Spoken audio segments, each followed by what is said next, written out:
Free to move around a little bit if it's easier to see or hear or a little more comfortable. And does this microphone need to come up here, or is it okay where it is?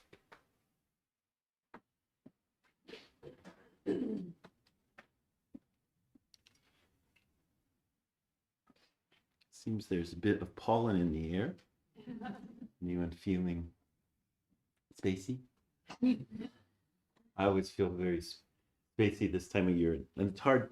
I might be spacey anyway, but this time of year with the pollen, one thing that happens to me is the time kind of disappears, which is kind of fun for a while, and then it has some practical problems, but always feel a little off kilter and in some way with the. I think right now we're in ash and birch, and those seem to get me pretty good.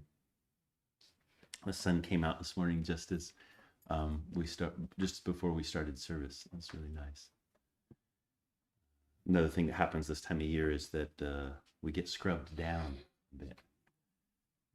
Like rain comes and it's really strong, and then the sun and very cloudy and then very bright, and all of that very quick transition feels a little like a celestial scrub brush doing something to us, and that's connected with what I'd like to talk about this morning, which is the birth of awakening, is what I titled the talk this morning, and this talk is a preparation for next week, which will be the celebration of the birth of Shakyamuni Buddha.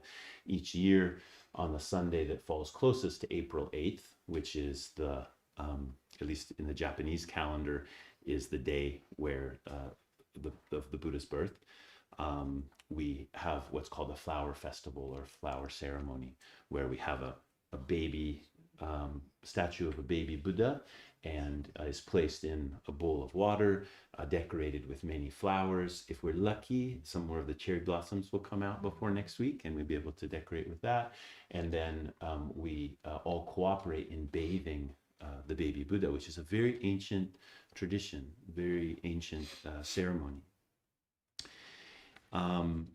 This celebration of the birth of the Buddha, on one level, we can just simply enjoy, and we can know something about our life, we can know something about the way, we can know something about teaching, just simply by encountering this practice year after year. And for some of you, it will be the first time that you experience it. And for some of you, will be somewhere between 20 and 30. As we started doing this, I don't know how many years ago. But I think once you get over 20, then it's hard to keep count. So we've been doing this for a very long time. I remember Tenkan brought us the statue of the baby Buddha from that was crafted by Chosen Beis Roshi of Great Vow Monastery. And he got broken at one point. And we glued him back together, and anyway, nice and pudgy. She started making these because the ones from Asia, you can buy ones from Asia, but they just look like little men. They don't look like babies. And she said, I don't like that. It's a baby Buddha. It shouldn't just look like a little man. It should look like a baby. And so our baby Buddha is very, how babies are. That like that, just kind of. You want to squeeze it. And so, so in that sense, I guess I'm saying all of that because maybe I don't feel like giving a talk this morning. It's enough. It's really enough. And I will say something. There's a scholar, Western scholar, a Canadian religious scholar named Charles Taylor. And he's done a lot of analysis of secularization and how we live in a very secular world. He refers to it as a secular age. And any age is crafted. Think about that for a second. We're not just living in how things are. We're living in a particular way. The karmic conditions, the ways of thinking, the patterns of our society that make up how we experience things is largely secular for modern North Americans. And he is a very interesting scholar because he doesn't say that that's bad. He just says we should recognize that. if we recognize that, it gives us some access to the roots of our being as human that may be helpful to us. Some that we've cut off because we don't see our secular worldview. We just see through that secular worldview. There's a bunch of things that we've lost the capacity to do. And if we could see that we're conditioned in this way, then we could reclaim some of those things. We could re-encounter them. And when he talks about ritual and legend or myth, one of the things that he says is that we've traded cyclical time for linear time. We've traded cyclical time for linear time. So we think that the Buddha was born 2,500 years ago or so. Historiographically, they can't say for sure, but about 2,500 years ago, okay, in northern India. And so from a linear time perspective, it's a very long time ago, and it's getting farther and farther away. Now, compared to the linear time of like geology or something like that, it's not so long ago. If you count how many generations ago it was, it's not that long either. It's not even 100 generations, really. So in some sense, not so long ago, but in some sense, very, very, very, very long ago. So that's one way we can see things. And I think it's an important way to see things. The historical Buddha, where was he born? What was the place like, etc. But cyclical time, which we've largely forgotten or we've largely kind of disbanded with, says that no, the Buddha is born every year with every blossoming of the cherry, with every pushing up of the new growth, the wetness of the valley, that is the birth of the Buddha. And it happens every year.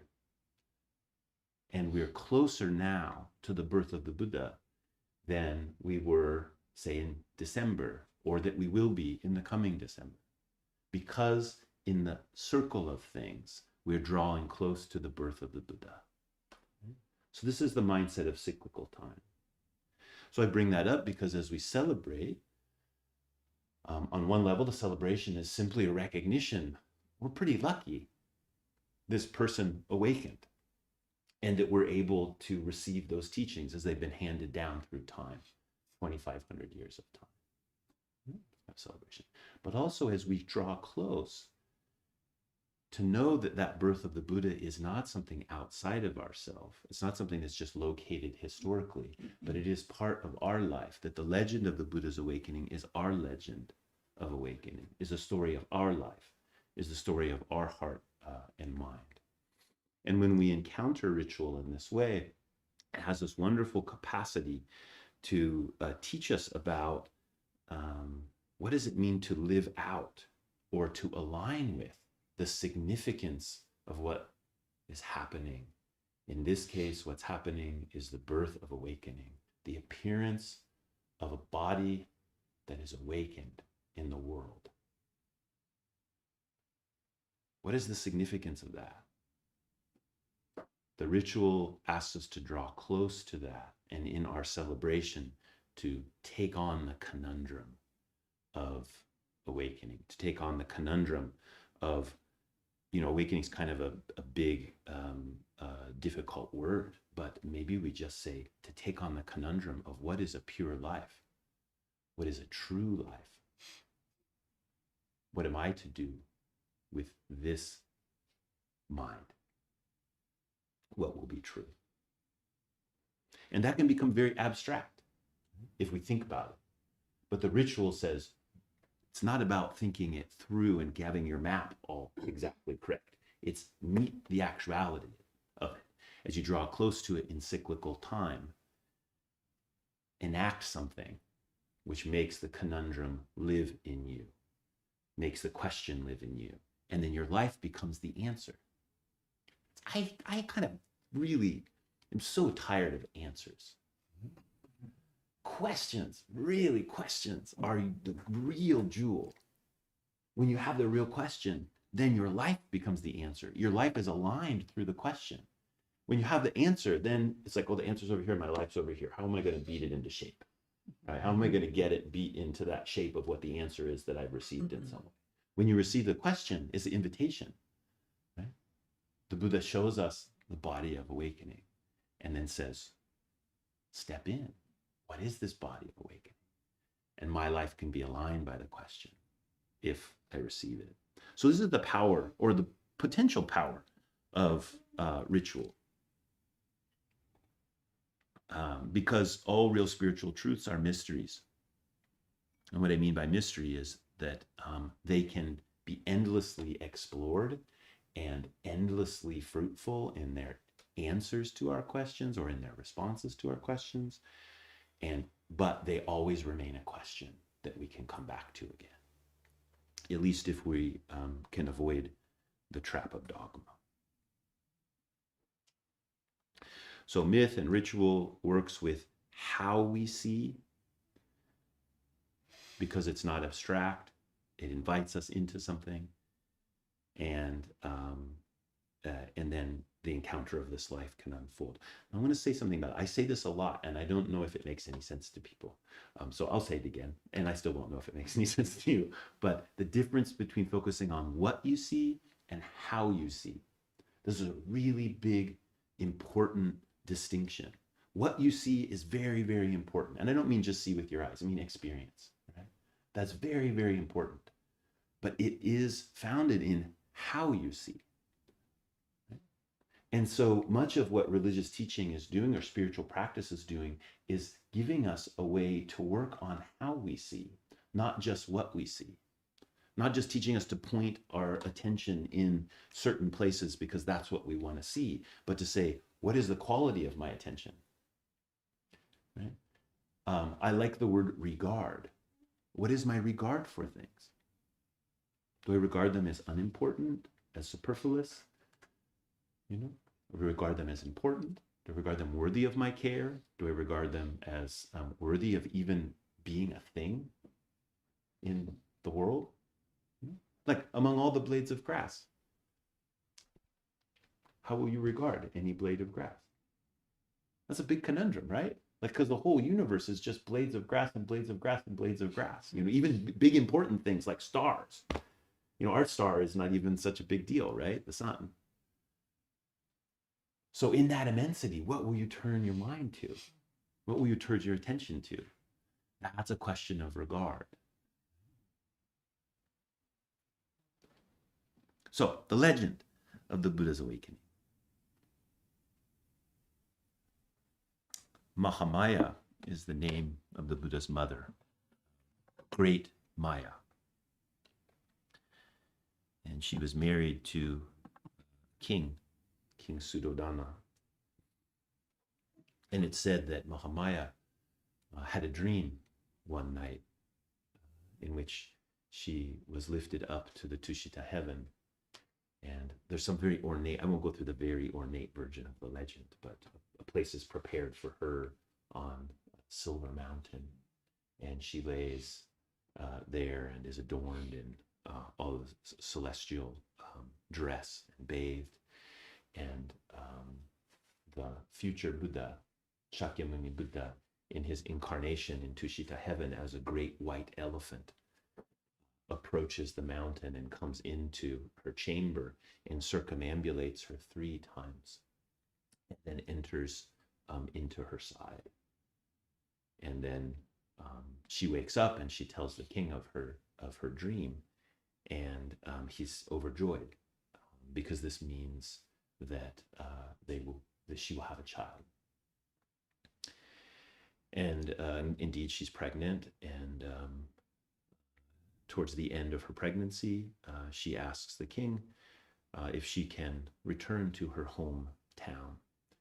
They live in Kapilavastu, which is the capital of their clan, and she comes from a place called Devadaha, and she says, I'd like to go back there and visit my kinfolks. This is very common in traditional cultures, that women will return to their home to give birth, or at least for part of the birthing process. I know when my children were being born, that was one thing that was really hard. My children that were born here, as my wife couldn't go back to Japan. It didn't make sense at the time for them to do that. But her mom came here, so that was pretty good. And you think about all the knowledge that gets passed between a mother and daughter when a baby comes into the world. Now we have doctors in nurses that teach you how to breastfeed and do all this kind of stuff. So you can get along without it. But I think particularly in more traditional cultures, is really that transmission was very, very, very integral. So she's traveling back to her hometown, and on the way they pass by Lumbini Park, which is a beautiful park that is in between the two cities. It's filled with wonderful gardens, ponds, trees. And so Mahamaya says, "Oh, I would like to take a rest here before we continue on." And she comes down from a palanquin and goes in, takes a bath. And as she's coming out of the waters, she feels the contractions of childbirth. And it's said that she reaches up to grab towards a branch of the sala tree, which has these beautiful flowers, beautiful fragrant flowers. She can't quite reach, but the tree bends down to meet her hand. And as she grabs the branch, that the Buddha is born while she's there standing. There's lots of intricacies to the legend, depending on which one you read, but that's the basic shape of it. It's said that when the Buddha emerged, that he immediately stood up, and that he walked 7 steps in each direction, and then returned back to the center, pointed to the heavens and pointed to the earth and said, "Above and below the heavens, I alone am the honored one." And then warm and cold water came down from the heavens so that Mahamaya and her baby could bathe. And one of the versions of the legend is so they could regulate their temperature, which I thought was kind of very interesting image. So this is the basic structure of the legend. Again, lots of different specificities and different versions and adornments in different ways. But it brings up an interesting question.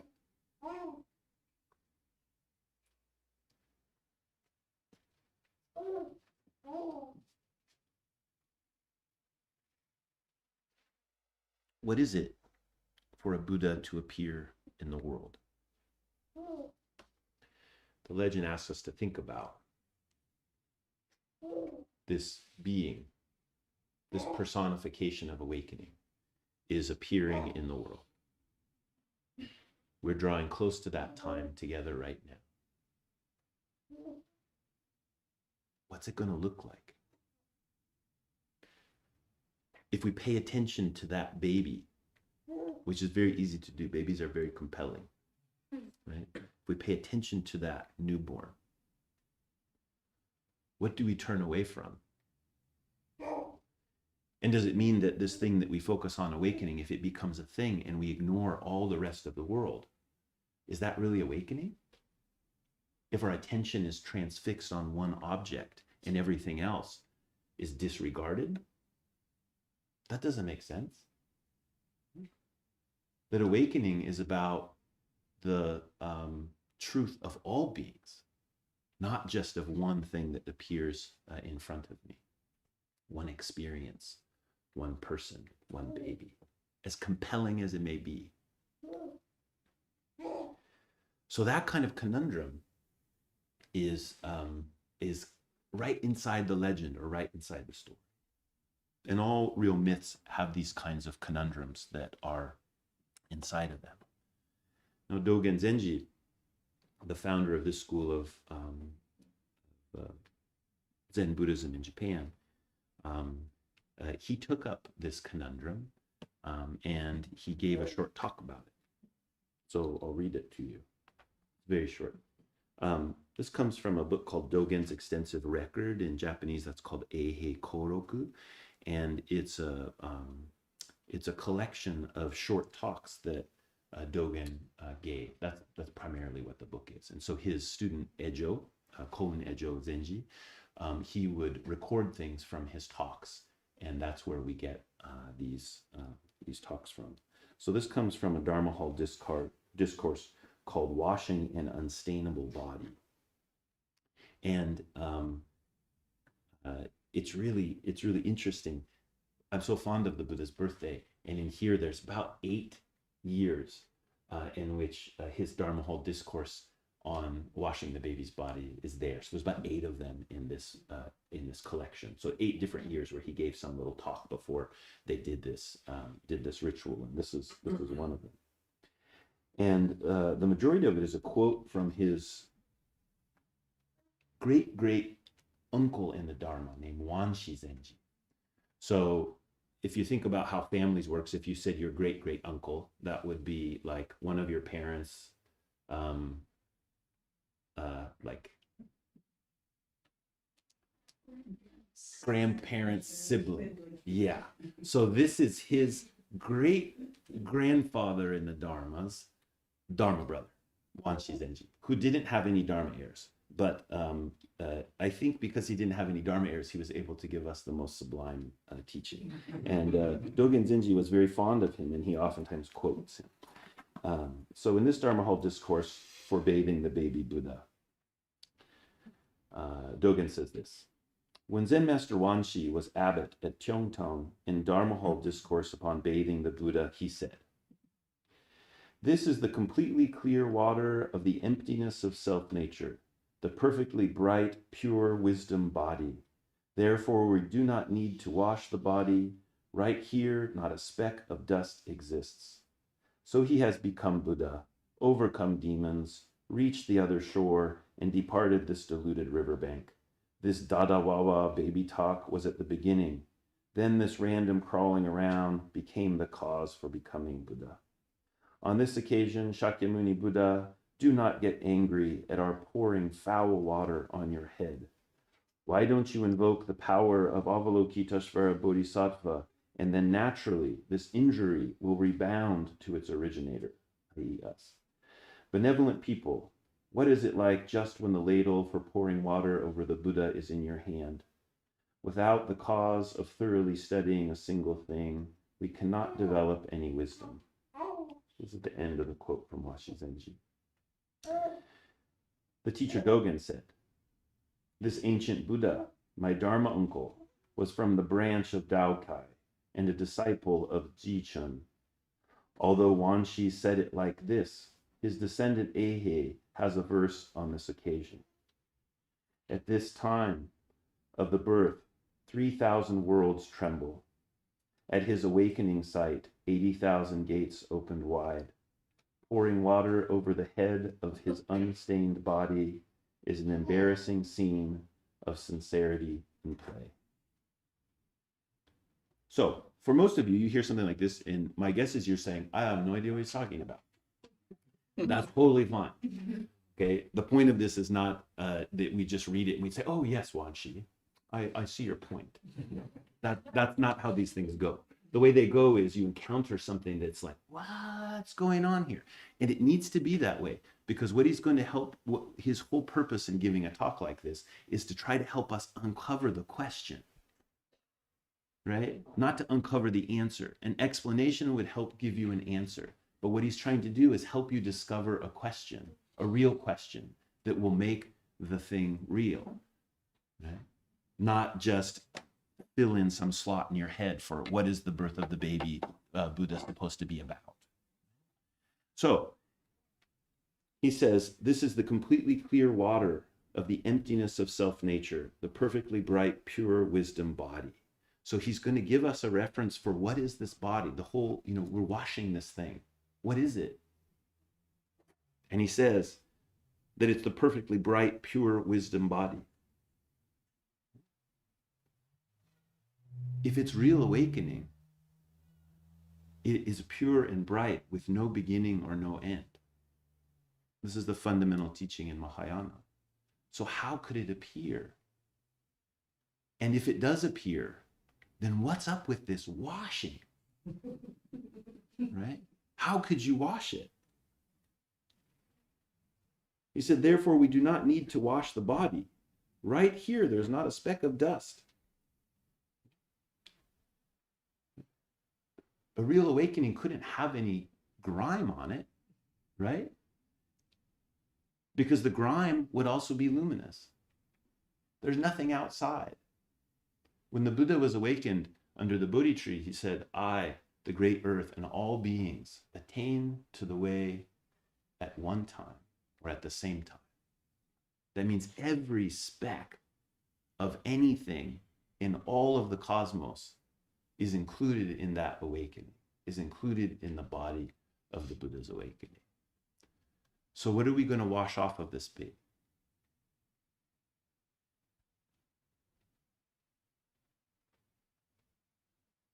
What could we use that would be outside of the baby to wash the baby? This is the conundrum that Wanshi Zenji is bringing up. And that's why he says, in this very funny line, he says, do not get angry at our pouring foul water on your head. So he's giving this talk right before they're going to do the ceremony, right? He's like, forgive us. We're going to do this. We have to. It's our way. But please forgive us for pretending like there could be something outside of you, that there could be something that could be focused on in one place, which isn't every place. So if we listen to those words, it starts inviting us into what is this question we have? What should I pay attention to? What should I trust in? Now, for those of you who have actually had babies, you might be saying, I prefer wiping the poo off their rear end because it smells really bad. So that's another invitation to the conundrum, right? Oh, you can say everything's pure, but I've had the pleasure at being at 3 births, and while they are, I would count as some of the most miraculous things that I was honored to be in the presence of, they're also kind of messy. And some cleaning up seems in order. So both things are true. But Wanshi Zenji is trying to point us at our simplistic way of thinking. Now, if we were thinking about the appearance of the Buddha just as this kind of singular great hero that is appearing in the world, like the Buddha is just this really, unbelievable being, right? Born here, and then the Buddha works really hard and becomes enlightened and is a great example to all of us. Then this washing doesn't become any problem, right? The baby's born, and you just wash them and you just move on. Get the grime off, right? And uncover the hero, uncover the true one. And you might see this inside yourself, that's how you think about practice. If I could just get rid of all the extra stuff, all the grime that's on the Buddha that I am, the hero that I am, the spiritual warrior that I am, then that being could come forward, right? It's not bad, okay? That temperament is important, right? But it's kind of childish, There's something deeper. There's a deeper treasure there available for you. And so this is the hook of the legend, and the hook of Wanshi Zenji's saying, forgive us for pouring foul water over your head. Ooh. I got so excited. Oh, here we are. Okay. So then we get to Dogen's poem. At the time of his birth, 3,000 worlds trembled. At his awakening sight, 80,000 gates opened wide. Pouring water over the head of his unstained body is an embarrassing scene of sincerity and play. I love that last line. It's an embarrassing scene of sincerity and play. Now remember, this is the last thing he says to the assembly before they start this ritual. He says, what we're doing is an embarrassing scene of sincerity and play. In play or and play? In play, yeah. So it's another, like, to explain that line, it's a scene. He's saying this whole scene of us bathing the Buddha is is embarrassing because we're so sincere in our action in doing it. And that is like this totally vulnerable place. And the reason I love this is because Dogen is not saying we shouldn't do this. He's not like criticizing anyone. He's just simply stating what is the quality of this bathing of the Buddha. I oftentimes think of this line and Wanshi's line. What is it like just when the ladle is in your hand? Those two. What is it like just as the ladle is in your hand? Just as you say, I want to do it. I want to care for this Buddha. I want to care for the Buddha of this being. I want to care for this life. And I want to wash off all the extra BS. Don't you? I do. I really want to wash all the extra BS off, right? And so I take a ladle of this, what seems to me like pure water, and just as I'm pouring it over the Buddha, if I'm honest, I don't know if this is going to help. I don't know if this is going to do it. And if I reflect on it, I'm like, what am I trying to get rid of? Of everything I have been offered for this life to be possible, what could I reject as being extra? Right? It's like, that's embarrassing. In Japanese terminology, the embarrassment is very important. I always think this is funny when you talk about child rearing, because I come from multi or international family, multi-ethnic. Child rearing is always really fun. And one of the things is in Japanese society, shame is like super important and good. Like shame is supposed to be, it's like a major way that you learn to be a person in society is through learning about what shame is. And you talk about that in Western society, and people are like, that is the heart killer. That will turn you into a demon. Shame will turn you into a demon. So anyway, I won't go into that too much. But here, this idea of embarrassment, that term could also be the same words in Japanese could be translated something like shame. It's like a feeling of total exposure, like just nakedness. And I don't mean the kind of nakedness where you just feel like, yeah, I'm very groovy being naked in front of other people. I mean the kind of like, it's hard to be naked, to be seen in that level of intimacy, right? So, an embarrassing scene of sincerity. This is what it's like to pour water over this most precious baby of our own awakening. And while I don't say that to be comforting, I would invite you to come next week and experience that ritually, because I think what you find is it's actually, not comforting in the sense of here's a nice bed for you to go to sleep in. It is deeply aligning in the sense that you feel something drop away. And in that dropping away, you know that this wholeness was always present to begin with. And I can't say what that will be like for you, but I could say that the ritual holds that power, and the legend holds that power when we take it with some amount of seriousness, not too much seriousness. So, I have time for maybe just one or two questions. Mm-hmm. It kind of strikes me, I haven't thought about this before, that the Buddha was born and awakened under a tree. Mm-hmm. And in a forested area, like why they were trying to get to somewhere like safe.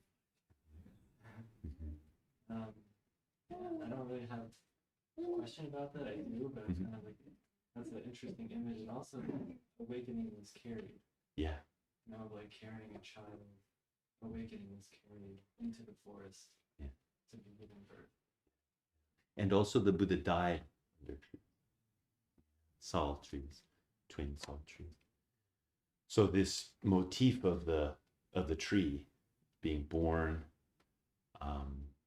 awakening, and dying, all there underneath a tree, is yeah. You know, in so many cultures, the tree symbolizes with the central pivot of all things. And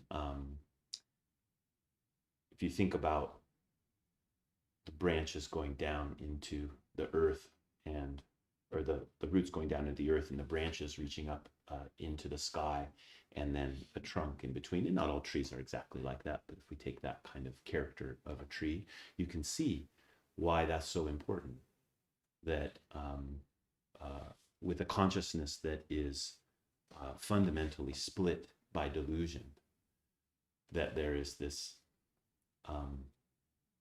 these beings, these tree beings, which show so clearly the undivided quality of being, which is not to say just singular, but is to say that all the ways that we split the heavens and the earth are not really, they're not really divided. We just buy into a divide, and our buying into a divide causes us all this problems.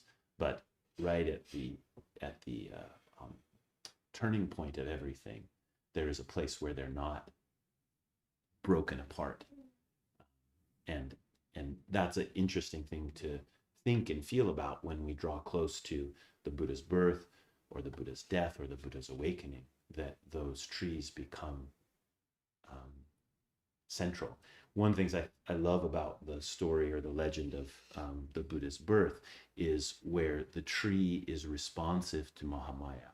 In most of these cases, the trees are there. It's like the activity of the Buddha, and then the trees are there, or the activity of his disciples laying him there between the sal trees. But in the case of his birth, the sal tree is kind of participating. It's very inviting. It says, "Oh, please take my branch." I like that aspect of it. That center is not just like unconcerned with us. Actually, there is a responsiveness. Hey, Joe, Mm-hmm. everyone asked me last week about religion, Mhm. and I looked it up. And the OED, and I have the OED, the Oxford English Dictionary. And always in a religion, there's a higher power, there's a God. So Buddhism is not a religion. He's a teacher. Is that correct? No, I think I'm not willing to cede the term religion to people who want to define it as having a higher power as being the most significant thing. So I mean, yes and no. In one ways, it's just semantics. But the reason I don't like to cede it is because I think that the narrative of secularization wants to take aim at all things that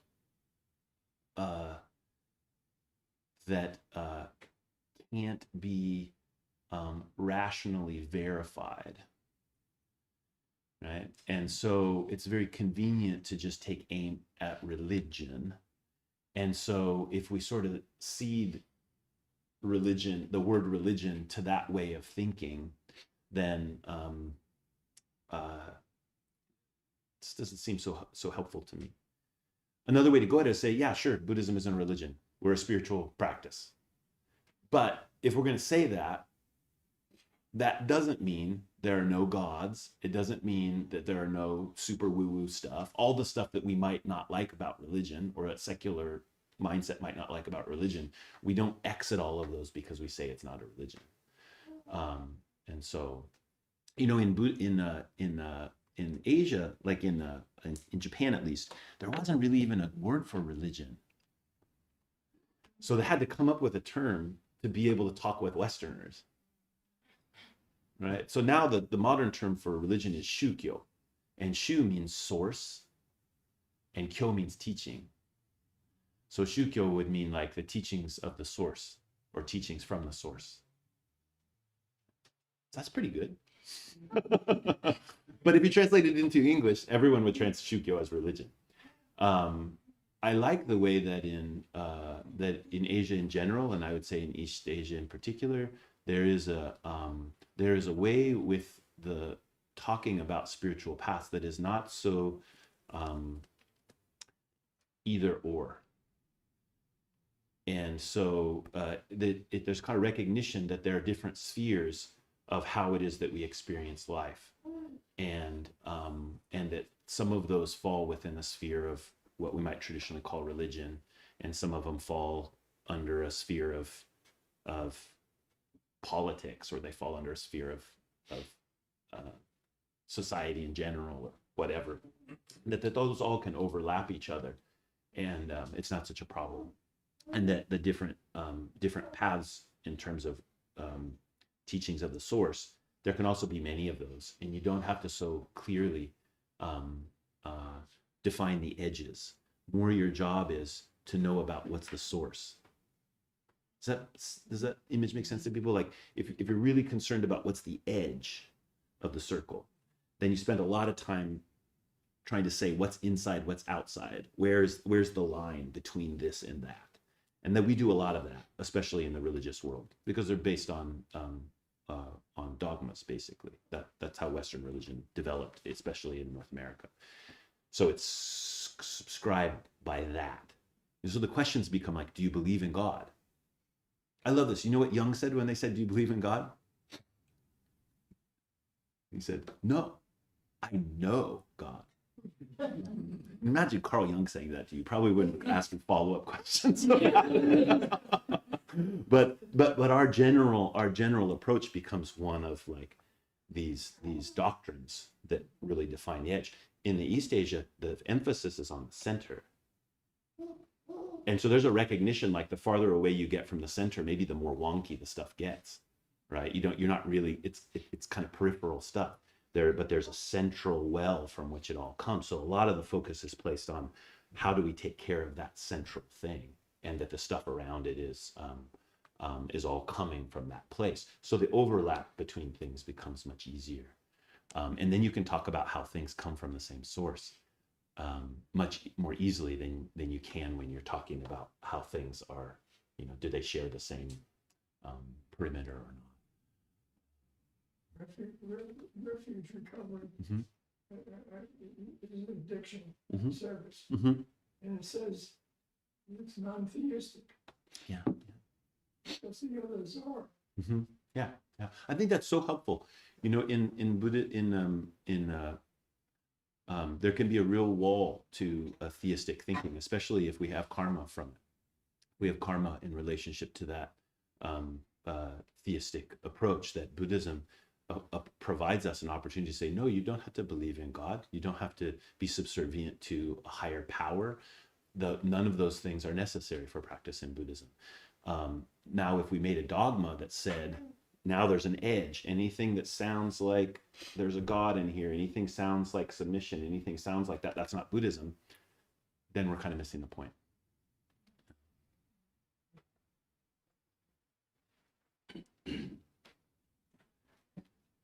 Actually, we can have one more question if there is.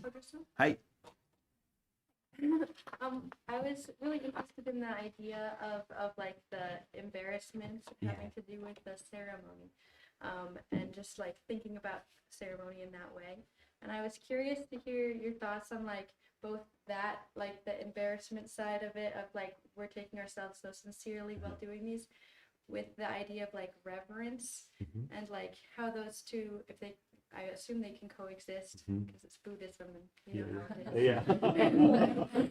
is. I wanted to hear more about that. Yeah. Well, I think you're onto something very interesting. I think that they require each other. Actually, if you don't have reverence, you're not going to open yourself in that way, right? So if you come into a ritual space, for example, and you're like, well, yeah, I know it's a little clay Buddha, and we've made some nice flowers, and we have some incense and stuff, and we're all going to kind of do this thing, and then there's going to rice pudding afterwards, by the way. Then you can never come to that place of real questioning, because you're putting on a little play that you know what all the parts are. So it takes a reverence to come to that sincerity, or we could say maybe the reverence is the sincerity, and then that leads us to the place of a kind of nakedness. I think, one of the things about reverence is that we are putting ourselves in a kind of lower place, and we do that purposely. So like when we prostrate, we put our heads on the ground, right? We lay it all out. Aitken Roshi talked about that as pouring your ego out the top of your head, like you're a pot, and you just pour it down. And if you feel like you're a little bit stuck on yourself, just stay down a little longer, and you're coming back up. So that's part of reverence, and is that kind of emptying out. But that is very intimidating for us, because we spend so much time protecting, and that kind of self-clinging is also there for protective reasons, and so we hold on to it tightly. So as we're pouring it out, the thing about prostrating is you pour it out, but then you stand back up, and when you stand back up, what are you then?